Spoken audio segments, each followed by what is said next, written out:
The silver ship hung in the darkness of space like a jewel. Inside, Scholar Krenal clicked his mandibles together in excitement. His compound eyes scanned the blue planet on the viewing screen.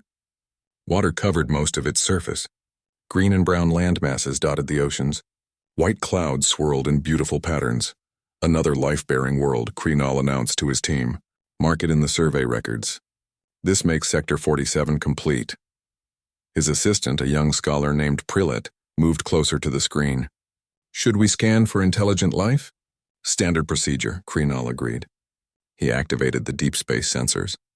The machines hummed as they searched for signs of technology. Minutes passed. Then the console beeped. Interesting. Radio signals. Primitive, but definitely artificial. This planet has achieved basic space communication. Prillet's antennae twitched with curiosity. Should we observe their biology first? Krenal nodded. The ship's advanced scanners began cataloging life forms on the planet below. The data streamed across multiple screens. The scholar's eyes widened as he read the results. Millions of species. Incredible diversity. But something seemed odd about the classifications. Look at these creatures, Prillet said, pointing to images of various animals. So many different forms. But the threat assessment reads 0 on all of them. Krenal examined the data more closely. Small furry creatures that the locals called cats. Slightly larger animals called dogs. Four-legged beasts named horses, birds, fish, insects. The scanners found no natural weapons, no venom, no armor plating, no sign of aggressive behavior toward the dominant species. A paradise world, Krenal declared. These beings evolved in complete safety.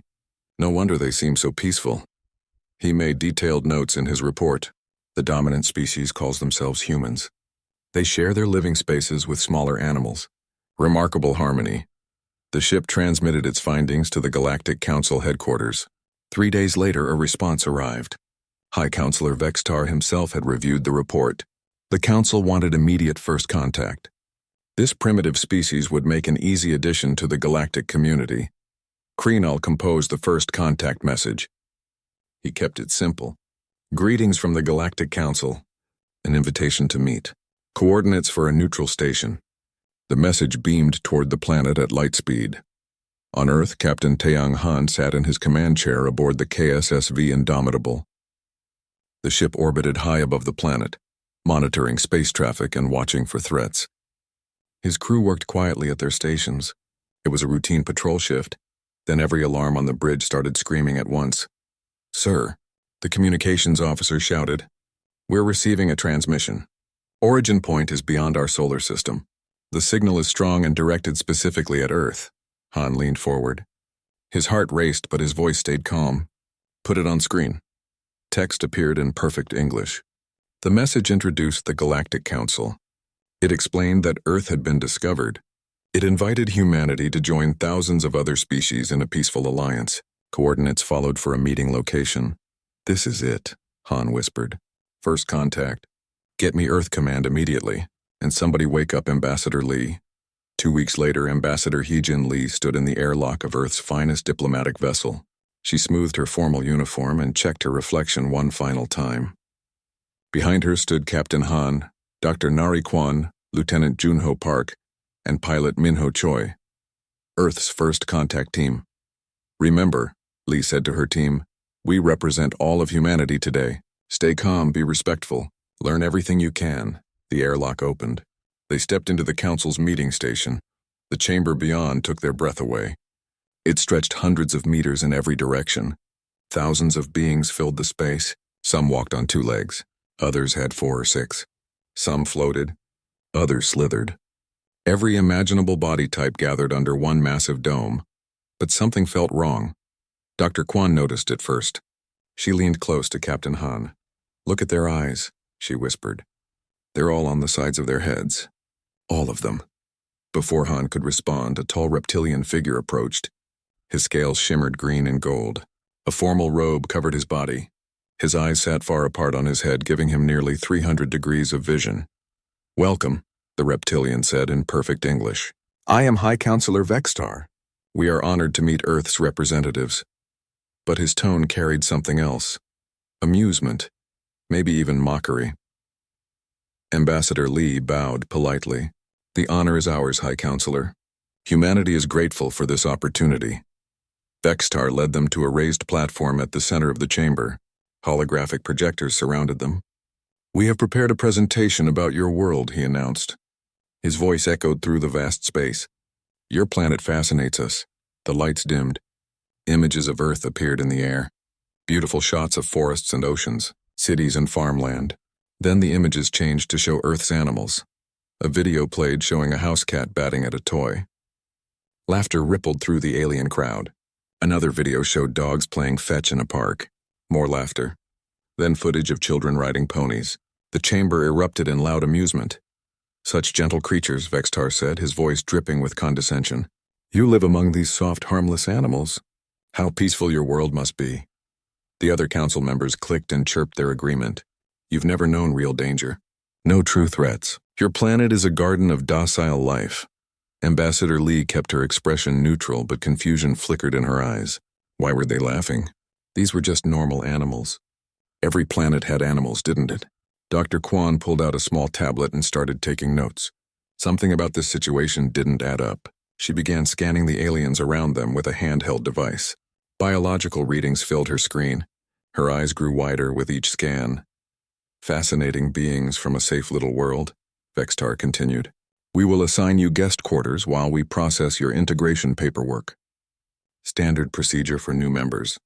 It should only take a few weeks." He paused. "We must ensure you can adapt to the dangers of real galactic space." The human team exchanged glances. Captain Han wanted to object to the condescending tone, but Ambassador Lee touched his arm gently. "Not yet. They needed to learn more first." As the council members dispersed, still chuckling about Earth's harmless creatures, Dr. Kwan pulled her team aside. Her face had gone pale. "I need to tell you something," she said quietly. "I just scanned over 50 different species. Every single one, and I found something impossible." "What?" Han asked. Dr. Kwan looked at each of them in turn. "They're all herbivores. Every species here. Not a single carnivore. Not one omnivore. They all evolved from plant-eating prey animals." She paused, letting that sink in. "They don't have predators on their worlds. They don't understand what predators are." Lieutenant Park frowned. "What do you mean they don't have predators?" "Every ecosystem needs predators for balance. Not theirs," Kwan said. "I don't know how it's possible, but their worlds apparently evolved without a predator-prey dynamic. They compete for resources, sure, but nothing hunts anything else. Nothing kills to eat." Silence fell over the group. The implications were staggering. "Then what?" Pilot Choi said slowly. "Do they think our cats and dogs are?" Dr. Kwan met his eyes. "Exactly what they said. Harmless, gentle companions. They have no frame of reference for what those animals really are. They've never seen a cat hunt a mouse, never watched a wolf pack take down prey, never witnessed what a horse can do when it feels threatened." Ambassador Lee's mind raced ahead. If they don't understand Earth's animals, then they don't understand what created those animals. They don't understand the environment that shaped them. She looked at her team with growing concern. They don't understand what humans are. Captain Han crossed his arms. "Should we tell them?" "Tell them what?" Lee asked. "That Earth is a death world by their standards. That we evolved alongside creatures that would terrify them. That humans are apex predators?" Dr. Kwan nodded slowly. "We need to be very careful how we explain Earth's biology. This could change everything." In the council chambers above them, Scholar Krenal prepared his detailed report on humanity. He wrote about their peaceful nature, their harmony with docile animals, their evolution in a safe, gentle ecosystem. He classified them as low threat. He had no idea how wrong he was. Dr. Nari Kwan stood before a packed lecture hall in the Galactic Research Station. Hundreds of alien scientists filled the seats. Their various eyes, stalks, and sensors all focused on her. She felt nervous but excited. This was her chance to share Earth's biology with the galaxy. Scholar Krenal sat in the front row. He had personally invited her to give this presentation. Learning about new worlds excited him. He clicked his mandibles in anticipation. "Thank you all for coming," Kwan began. "Today I'll explain some basic concepts about Earth's ecosystem. Let's start with something simple. The food chain." She displayed a simple diagram on the holographic screen. Plants at the bottom, herbivores in the middle, carnivores at the top. Arrows showing energy flow. The room went silent. Confused murmuring started. A scientist near the back raised a tentacle. I don't understand. What are these arrows indicating? Energy transfer, Quan explained. Animals eating other animals. It's how ecosystems maintain balance on Earth. More silence. Then pandemonium. Dozens of aliens started speaking at once. Kreenel stood up, his antennae twitching wildly. Dr. Quan, he said carefully, are you saying that some animals consume other living animals as food? Yes, Quan replied. It's completely normal on Earth. We call it predation. Carnivores hunt herbivores. Some animals eat insects. Fish eat smaller fish. It's natural selection. An alien scientist fainted. 2 others helped carry them out. The room erupted in shocked conversation. Kreenel held up his claws for silence. Perhaps, he said shakily, you could show us examples. Visual documentation might help us understand. Quan nodded. She pulled up video footage from Earth. She started simple. A house cat stalking a mouse in a barn. The cat pounced. The mouse squeaked once and went still. Half the audience fled the room. Kreenel's legs buckled. He grabbed the edge of his seat for support. That small creature, he whispered. The one you showed us playing with toys. It kills other animals? All cats are hunters, Quan said. She was starting to understand the problem. These beings had never seen predation, never. Should I stop the presentation? No, Kreenel said firmly. We need to understand. Continue, please. Quan showed more footage. A wolf pack coordinating to bring down an elk. A pride of lions hunting zebras. An orca pod herding salmon. A hawk diving from the sky to catch a rabbit. Each video caused more gasps and shocked reactions. Then she showed the final video. A human hunter tracking a bear through the forest. The hunter moved silently through the trees. The bear was enormous, powerful, dangerous, but the human was patient, calculating. When the moment came, the hunter took careful aim with a bow. One arrow flew straight and true. The bear fell. Kreenel made a sound like breaking glass. His whole body trembled. You hunt the hunters? He whispered. The large predator. You killed it, with primitive weapons. Humans are persistence hunters, Quan explained gently. We evolved to track and outlast prey over long distances. We use tools and strategy. That bear would win in a direct fight. But human intelligence and endurance make us effective hunters. The few remaining scientists sat frozen in their seats. One of them raised a shaking appendage. What eats humans? Quan paused. Almost nothing. Some large predators occasionally, but it's rare. Humans are apex predators. We're at the top of the food chain. The lecture hall emptied in minutes. Only Kreenel remained, staring at the frozen image of the human hunter.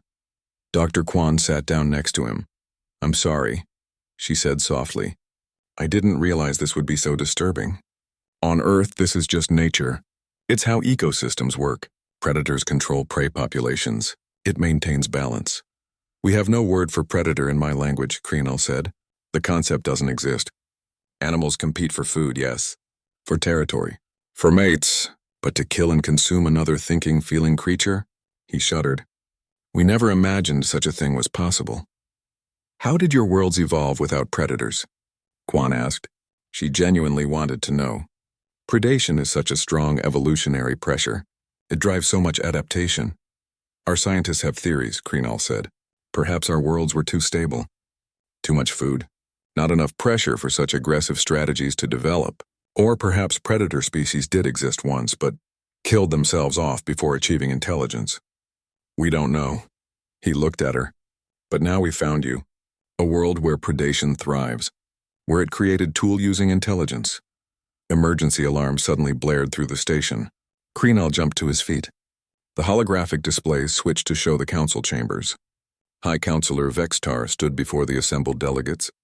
His face showed pure terror. An emergency session, Kreenel said. About Earth, about humans. Come, you should be there. They rushed to the main chambers. Ambassador Lee and the rest of the human team were already there. They stood in the center of the vast room, surrounded by thousands of terrified aliens who kept their distance. We have reviewed Dr. Quan's presentation, Vexitar announced. His voice shook. We have studied the evidence. Earth is unlike any world we've ever encountered. It is a death world. A place of constant violence and consumption. Holographic images filled the air. Videos from Earth's nature documentaries played on endless loop. Predators hunting. Animals fighting. The brutal reality of natural selection.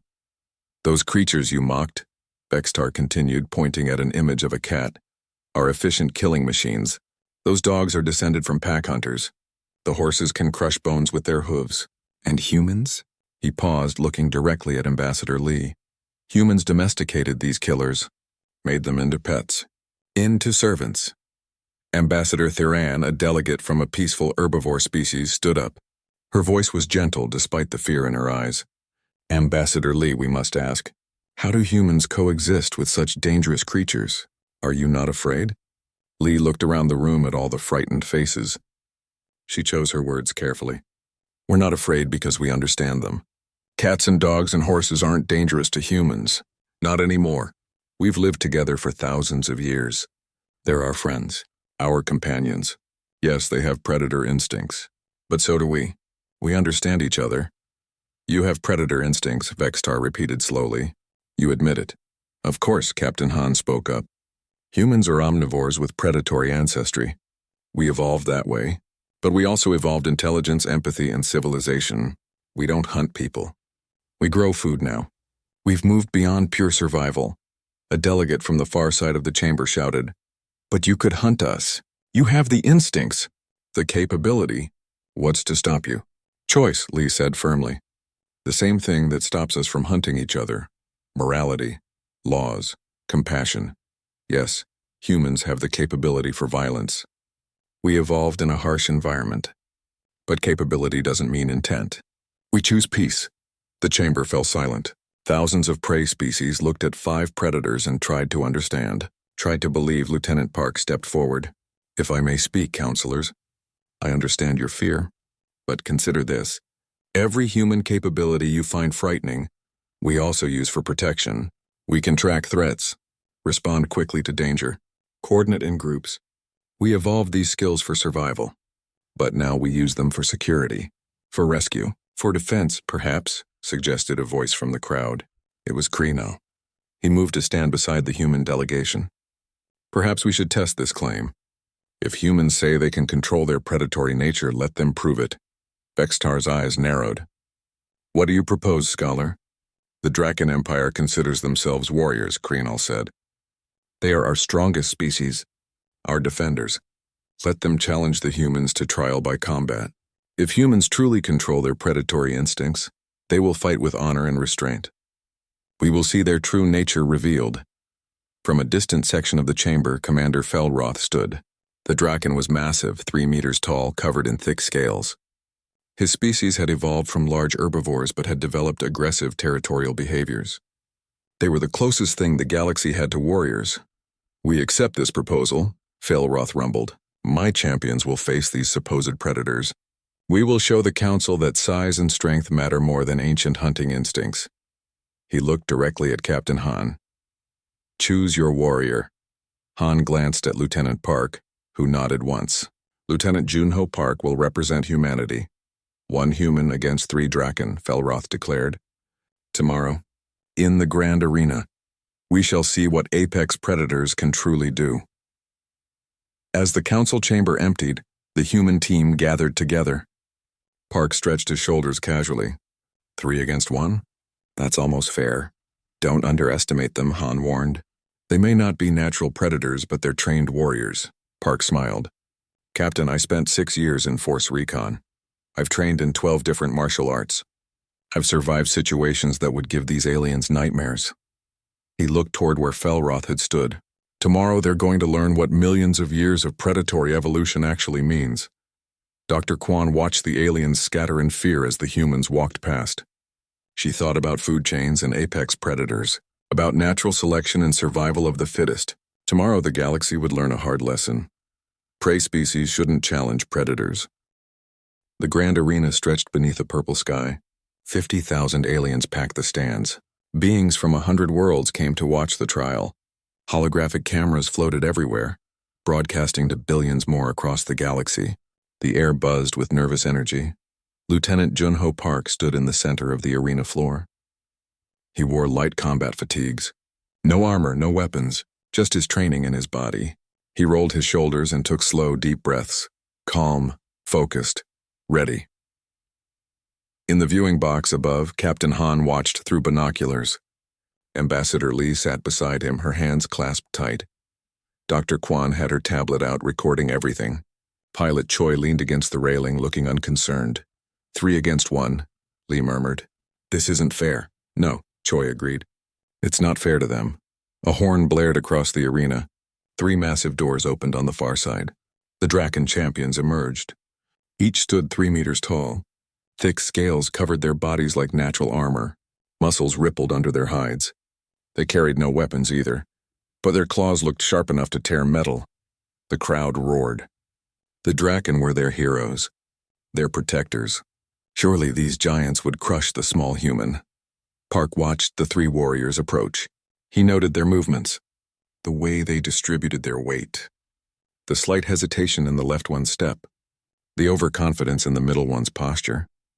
The right one moved better than the others. That one would be the real challenge. The 3 Drakens spread out, trying to surround him. Classic pack tactic, but they moved too slowly. Too obviously, Park could read their intentions in every motion. The middle Draken charged first. A straightforward attack relying on size and power. Park didn't try to block. Instead, he moved. A smooth sidestep. The Draken's momentum carried him past. Park's foot hooked the warrior's ankle. Suddenly, 300 kilos of Draken was falling face first into the sand. The crowd gasped. The left Draken attacked next, more cautiously. He threw a heavy punch. Park ducked under it easily. His own strike hit a nerve cluster in the Draken's leg. The warrior's knee buckled. Park swept the other leg. The second Draken crashed down hard, 2 down in 15 seconds. The right Draken, the smart one, paused. His eyes tracked Park's movements, learning, adapting. Good. This would be interesting. They circled each other. The Draken feinted left, then attacked right, fast for his size. Park blocked the first strike, redirected the second. They exchanged blows for several seconds. The Draken was skilled, trained, dangerous. But Park had something the Draken didn't. Millions of years of evolution designed for one purpose: hunting, reading an opponent's body language, predicting movements, finding weaknesses. It was instinctive. Park saw the opening. The Draken favored his right side slightly. An old injury, maybe. Or just natural imbalance. Park targeted the left. 3 quick strikes, each perfectly placed. The Draken's defense crumbled. A final move, and the 3rd warrior joined his companions in the sand. Total time, 90 seconds. The arena fell silent. 50,000 aliens stared in disbelief. The holographic cameras zoomed in on Park's face. He wasn't even breathing hard. He helped the right Draken to his feet and offered a respectful bow. Commander Felroth stood from his seat in the warrior's box. His face showed shock and something else, anger, pride wounded. He descended the steps toward the arena floor. The crowd murmured. Their greatest commander was entering the fight personally. Felroth entered the arena. He was even larger than his champions. Battle scars marked his scales. This was a warrior who had fought in hundreds of conflicts. He stopped 10 meters from Park and spoke in a voice that carried across the arena. You are skilled, human. I grant you that. But my warriors went easy on you, held back. Did not want to kill such a small creature. He cracked his massive knuckles. I will not make that mistake. Park shook his head slowly. Commander, you don't understand. I'm the one holding back. Felroth laughed. A deep rumbling sound. Then he attacked. The Draken commander was fast. Incredibly fast for something so large. His strikes came like hammer blows. Park dodged and blocked, reading the patterns. Felroth wasn't just strong. He was experienced. Tactical. He knew how to fight, but there was something Felroth didn't know. Something no prey species could understand. Park wasn't trying to win quickly. He was doing something else entirely, something humans had perfected over millions of years. He was persistence hunting. Park kept moving, never standing still, always forcing Felroth to chase, to adjust, to attack. The fight stretched from seconds to minutes. The Draken's breathing grew heavier, his movements slower. Humans evolved to regulate body temperature better than almost any species, to run for hours, to outlast prey that was faster and stronger. 5 minutes passed. Then 10. Felroth's strikes lost precision. His footwork became sloppy. Sweat poured down his scales. Meanwhile, Park looked like he could fight for hours more, because he could. In the viewing box, Dr. Kwan spoke quietly. Do you see what he's doing? He's not fighting to win. He's fighting to exhaust. It's the same strategy ancient humans used to hunt antelope. Chase them until they collapse from heat exhaustion. Park could have ended this in the first minute. Instead, he's teaching them what persistence predation means. At the 15-minute mark, Felroth dropped to one knee. His chest heaved. His vision blurred. He tried to stand, but his legs wouldn't support him. The mighty Draken commander collapsed in the sand, conscious but completely spent. Park stood over him, barely winded. He extended a hand. You're a great warrior, Commander. But you evolved for strength and short bursts of aggression. Humans evolved for endurance. We can run prey to death, literally. Felroth took the offered hand. Park helped pull the massive Draken to his feet. The crowd remained silent. They had just witnessed something impossible by their understanding. A creature one-third the size had defeated their greatest warrior through sheer endurance. The silence broke. But instead of cheers, a wave of fear rippled through the stands. Ambassador Thuran spoke into her communicator, her voice shaking. Did everyone see that? The human wasn't even trying. He could have seriously hurt them at any moment. He chose not to. That's control. That's frightening control. High Counselor Vextar watched from his private box. His mind raced. One human had defeated 4 Draken warriors. Made it look easy. And according to the human delegation, Park was just a standard soldier, not enhanced. Not special, just trained. If one regular human could do this, what could their military actually do? What about their special forces? Their elite warriors? The implications terrified him, but the demonstration wasn't over. Pilot Minho Choi had requested a different kind of test. He walked onto the arena floor next to a row of holographic projectors. Permission to demonstrate human reflexes and spatial awareness? He called up to the council box. Vextar nodded weakly. The projectors activated. They created a combat flight simulation. Virtual enemies appeared in the air around Choi. He wore a simple headset that tracked his eyes. The test was pure reaction time and target acquisition. How fast could he identify threats and respond? The best Draken pilot had scored 83% accuracy at normal speed. 15 targets destroyed out of 18. The test began. Choi's eyes moved like lightning. His head tracked targets faster than most aliens could follow. Perfect shots. Every time. He completed the normal test in 8 seconds. 18 out of 18. Perfect score. Increased speed by 50%, Choi said casually. The test ran again. Targets appeared and disappeared at incredible speeds. Choi nailed them all.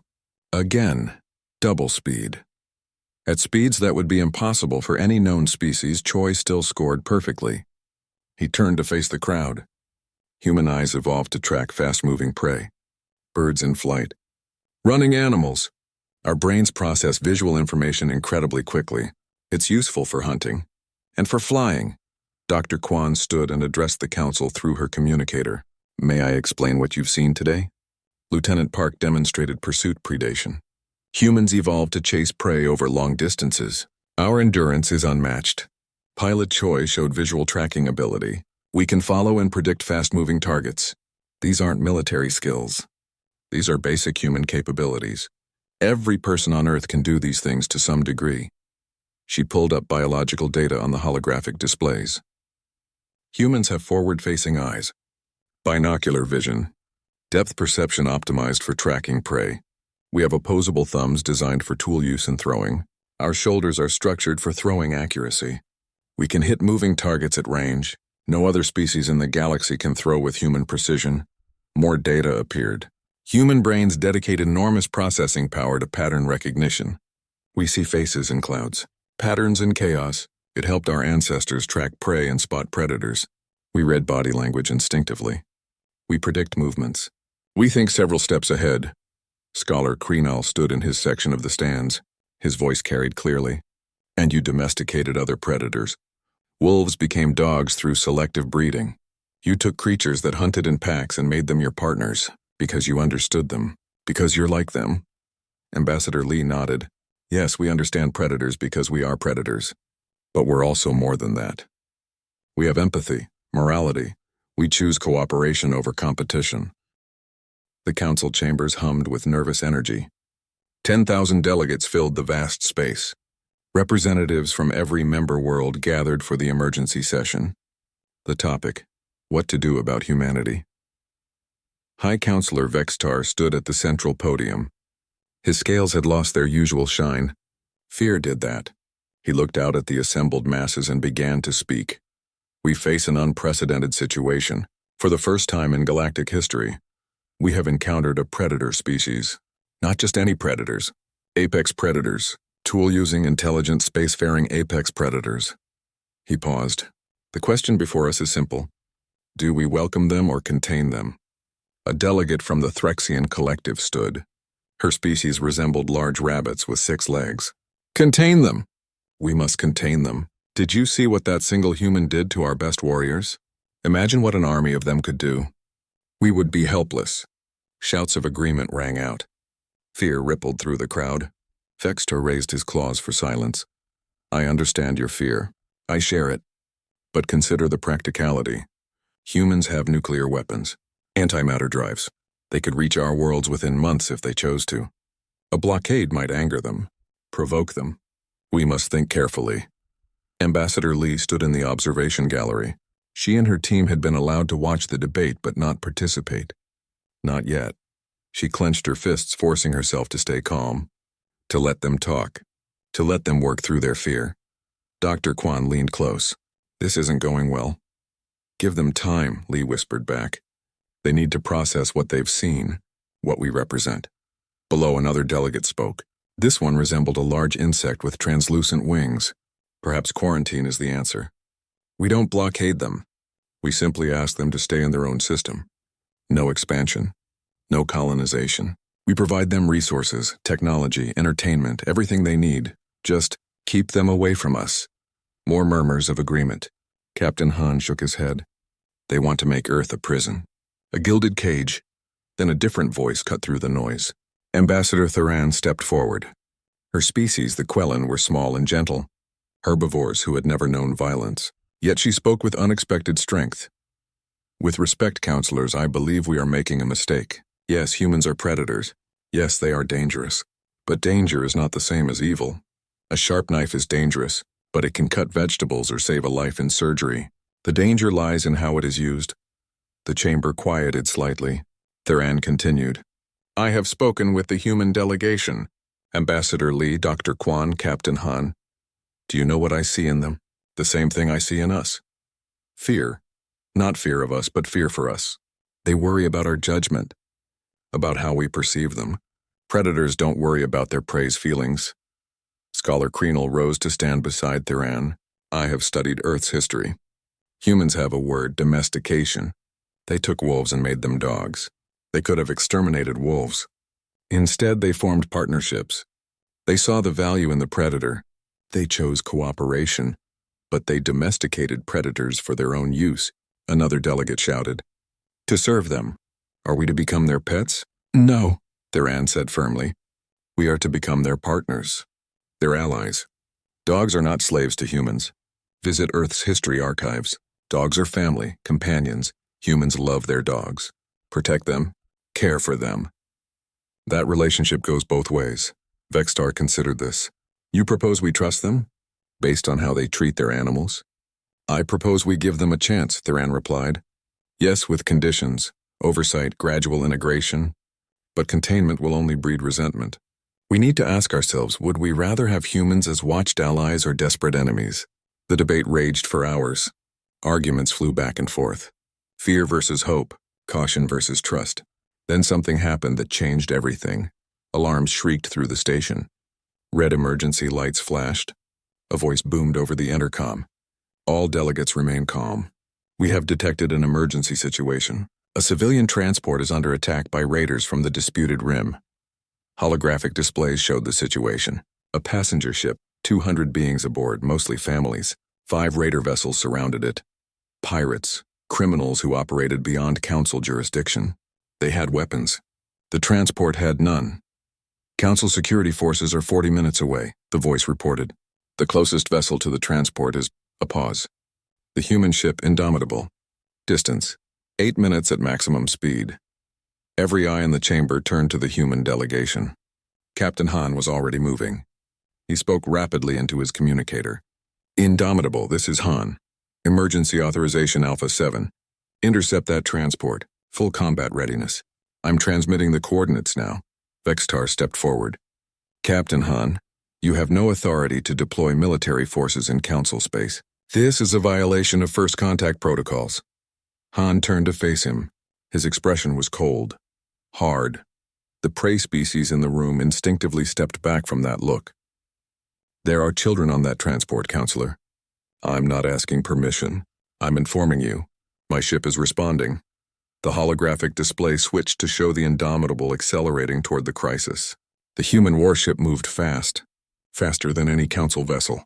It covered the distance in 6 minutes. The pirates saw the approaching ship and laughed. 1 small vessel against 5. They sent a transmission. Unknown ship, turn back. This is our prize. Leave now or be destroyed. The Indomitable's response was brief. This is the Korean spaceship Indomitable. Earth military vessel. You have 10 seconds to power down weapons and surrender. This is your only warning. The pirates opened fire. Energy weapons blazed across space. The shots hit the Indomitable's shields. Did nothing. The human ship didn't even slow down. What happened next lasted only 90 seconds. The Indomitable deployed weapons the pirates had never seen. Railguns that fired solid metal at a fraction of light speed. Missiles that maneuvered like living things. Point defense systems that created walls of deadly accuracy. 2 pirate ships lost engines immediately. Dead in space. A third took a railgun hit to its weapon systems. Completely disabled. The 4th tried to run. A missile caught it, destroying its drive core. The 5th ship's captain screamed into the communication channel. We surrender. We surrender. Stop shooting! The Indomitable ceased fire instantly. Precision, control. Overwhelming force applied with surgical accuracy. No casualties. Just complete and total defeat. Lieutenant Park's Marines boarded the pirate vessels.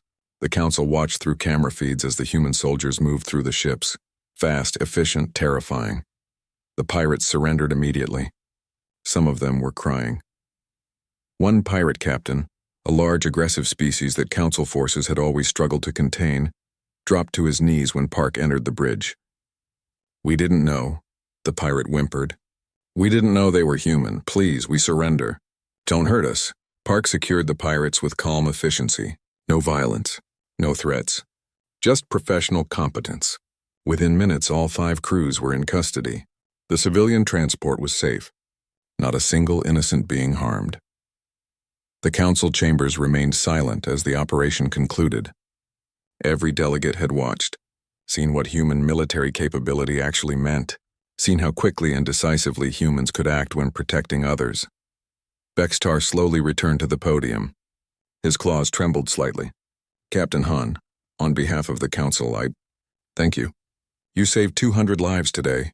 Han nodded. That's what we do, Counselor. We protect people. Humans have been protecting each other for thousands of years. Now we're offering to protect you too. Not because you're weak, but because we're strong. And strength has responsibilities. Ambassador Thuran stood again. You see? This is what I mean. Yes, humans are dangerous. Incredibly dangerous. But they're dangerous to threats. To aggressors. To pirates and raiders. Not to innocent beings. Not to allies. Scholar Kreenel addressed the assembly. We have been asking the wrong question. Not should we fear humans, but should our enemies fear humans? The galaxy has pirates, raiders, aggressive species from beyond our borders. We have always struggled to defend against them because we don't understand violence. But humans do. They understand it completely. And they can wield it precisely. The mood in the chamber shifted. Fear remained, but something else grew alongside it. Hope. Possibility. The understanding that maybe, just maybe, predators weren't the threat. Maybe they were the solution. Ambassador Lee was finally allowed to speak. She descended to the main floor, standing before thousands of delegates. We understand your fear. We would be afraid too in your position. But fear and danger are not the same thing. A guard dog is dangerous, but not to the family it protects. Earth offers to be your guardians, not your masters. We ask only for partnership, for friendship, for the chance to prove that predators can choose peace. Vexitar looked around the chamber. We will vote. But first I propose new terms. Humanity will join the Galactic Council, but human military expansion will be monitored. Earth will provide security consultation to Council forces. Human warships will be permitted in Council space, but only for defensive purposes. Humans will undergo a probationary period of 10 cycles. After that, full membership with no restrictions. The war room aboard the Council flagship filled with panicked voices. Dozens of species shouted over each other. Holographic displays showed the approaching armada. Hundreds of ships, unknown design, moving in perfect formation toward Council space. High Counselor Vextar stood at the center trying to maintain order. His scales had gone pale. Silence. We need organization. Defense Coordinator, report.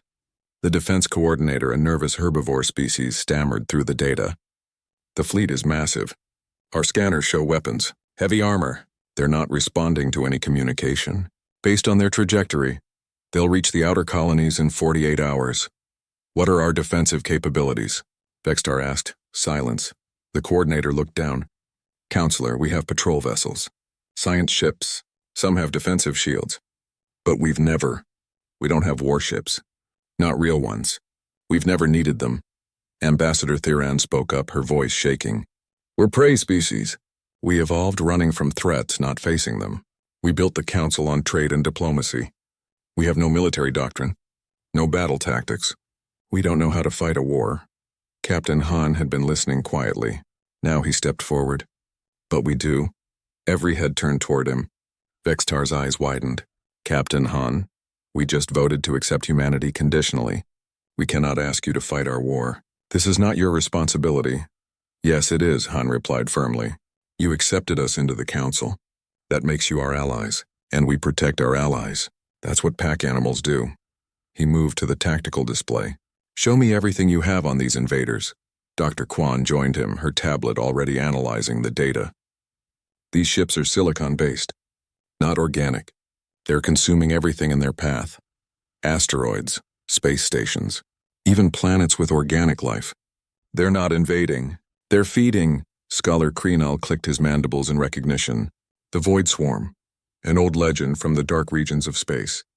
We thought they were myth. Creatures that exist in the void between galaxies. They emerge every few million years to consume and grow. Then they're predators, Lieutenant Park said. He had arrived with the security detail. Real predators. Not like us. Not intelligent hunters. Just consumption machines. Han opened a communication channel to Earth. This is Captain Taiyang Han to Earth Command. Priority Alpha. We have a situation. Sending data now. We need every available ship. Full war mobilization. Authorization code Han 77 Delta. The response came immediately. Confirmed, Captain. Fleet deployment in progress. Admiral Yuki will command. Estimated arrival at Council space 72 hours. Vextar stared. You're mobilizing your entire fleet for us? You're part of our pack now, Ambassador Lee said quietly. We don't abandon pack, ever. Han turned to the Council's defense coordinator. I need tactical command of all Council vessels. I know that's asking a lot, but you need someone who understands warfare, who thinks like a predator, because that's what we're facing. Vexitar looked around at his fellow counselors, saw the fear, the helplessness. He made his decision. Granted. Captain Han, you have full tactical authority. What are your orders? Han's expression hardened. The prey species in the room saw something change in his eyes. Saw the predator emerge. We buy time. The Indomitable will engage them at the border. Hit-and-run tactics. Guerrilla warfare. We make them chase us. Slow them down until the fleet arrives. Lieutenant Park, gather every Marine we have. Dr. Kwan, I need biological analysis. Find weaknesses. Pilot Choi, prep all fighters. Ambassador Lee, coordinate with Council leadership. Keep civilians calm and moving to safe zones. Everyone moved at once. The humans worked with practiced efficiency. The Council members watched in amazement as the predators organized for war. 48 hours later, the Void Swarm reached the outer colonies.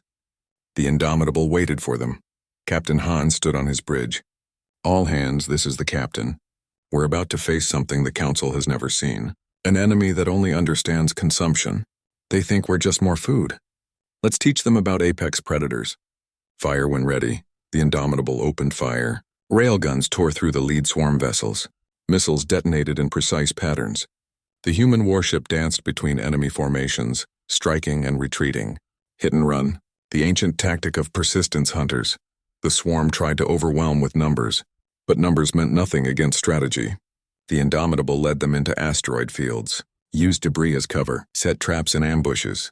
Hour after hour, the single human ship held off hundreds. Dr. Kwan worked frantically in her lab, analyzing swarm wreckage. She found it. A weakness in their power cores. A specific frequency that disrupted their systems. She transmitted the data to Earth Fleet. We can hurt them. Really hurt them. The fleet needs to know this. 72 hours after the fighting began, Earth's fleet arrived. 300 warships emerged from faster-than-light travel. The Council watched through long-range sensors. Watched as human military doctrine deployed in full force. The fleet didn't charge in blindly. They moved in formation, coordinated. Each ship knew its role. Carriers deployed fighters. Destroyers screened the larger vessels. Cruisers provided fire support. The fleet moved like a living organism. Like a hunting pack. Admiral Yuki's voice came over the fleet channel. This is Admiral Yuki to all ships. We have allies who need protection. We have enemies who threaten our friends. Show them what humanity does to threats. All vessels weapons-free, engage. The Battle of 3 Stars began. Human weapons carved through the void swarm. Kinetic weapons. Energy weapons. Missiles that thought for themselves. Every shot was calculated. Every maneuver had purpose. This was what millions of years of predatory evolution looked like when combined with advanced technology. Lieutenant Park led boarding parties onto damaged swarm vessels. His Marines fought through corridors of living metal. Close-quarters combat, the most dangerous kind. But humans had evolved for exactly this. Fighting in tight spaces, reading opponents, adapting quickly. Pilot Choi flew like nothing the swarm had encountered. His fighter weaved through enemy formations. Perfect shots. Perfect timing. His squadron followed his lead. Human pilots demonstrated what predator reflexes and spatial awareness truly meant. The battle raged for 3 weeks. Humans took casualties, ships damaged, lives lost. But they never broke, never ran, because predators don't abandon the hunt. They don't leave pack members behind. The Council watched every moment, saw humans fight with controlled fury, saw them protect Council ships that strayed too close to danger, saw them coordinate rescues even in the middle of combat. They fought like predators, but they protected like family. On the 22nd day, the Void Swarm began to retreat. Their losses were too great. For the first time in their existence, they had encountered something more dangerous than themselves. They fled back into deep space. The human fleet didn't chase them, didn't pursue revenge. They stopped at the border and held position. Watchful, protective, making sure the enemy was truly gone. High Counselor Vextar stood on the observation deck of the Council flagship. He watched the human ships form a defensive perimeter around Council space. Watched them tend to damaged vessels, both human and alien. Watched them guard the borders while others recovered. Ambassador Lee joined him. They stood in silence for a long moment. I was wrong about you, Vextar said quietly. We were all wrong. We saw predators and thought only of danger. We didn't understand what predators truly are. What are we? Lee asked. Guardians, Vextar replied. You evolved to hunt, yes, but also to protect. Pack hunters protect their pack. You just decided the entire Council is your pack. You're dangerous. Incredibly dangerous. But dangerous in the way a loyal dog is dangerous. Not to family. Only to threats. Lee smiled sadly. We lost good people in this battle. But we'd do it again. That's what family means to humans. We protect each other, all of us. And now that includes all of you. The Council held a memorial service for the fallen. Humans and aliens mourned together. The prey species learned something profound. Predators grieve. Predators honor their dead. Predators care deeply. 3 months later, the Council held another vote. This time unanimous. Humanity was granted full membership. No restrictions. No probation. They had earned trust with blood and sacrifice. Human military doctrine became the standard for Council defense. Not to make the Council aggressive, but to make them capable of protecting themselves. Humans taught tactics, strategy, but also restraint, control, how to have strength without becoming cruel. Scholar Krenal and Dr. Kwan co-authored a new text for galactic schools, Understanding Predation. It explained that predators weren't monsters. They were a natural part of ecosystems, And when predators developed intelligence and morality, they became something amazing. Protectors, guardians, friends. 1 year after first contact, Captain Han stood on the bridge of the Indomitable. His ship now served as the flagship of the Council Defense Fleet. On his view screen, dozens of species worked together. Prey and predator, different but united. A transmission came from Earth. Personal channel. His daughter's face appeared. She was playing in the backyard with their dog. The dog was a German shepherd named Thunder, a descendant of wolves, a predator who chose to be a friend,